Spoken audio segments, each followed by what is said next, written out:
these questions, the first thing I asked myself was, is the development of the internet so predictable? I tend to think not. But maybe the game changers themselves or the key trends are easier to spot, and maybe we can talk about that. And sometimes but on the other hand, sometimes we may not know in advance where these game changers may really lead us to. To begin, I see conflicts. Conflicts between governments and those in society with power, from political power to economic and social, cultural powers, on the one hand, with the common average people who uses the internet, and especially the younger generation who are not only growing up with the internet, but literally born with the internet. The struggle for the control of the internet between them as a set of technological tools, as an environment, as a lifestyle will intensify greatly.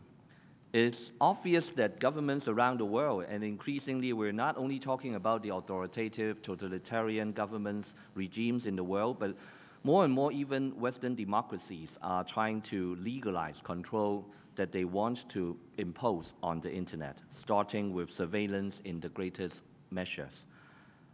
Privacy and security is one of the key battlefields, but copyright is another. As we speak now in Geneva, back home in Hong Kong, where I came from, netizens, especially youngsters and artists, are organizing themselves in unprecedented ways to oppose government legislative attempts to strengthen copyright enforcement in the digital world, all dressed in the goodness of protecting the creative environment, but without providing exemption for recreation or parody or satirical treatment on copyrighted works. Such opposition was unexpected in scale or scope by our government, to say the least.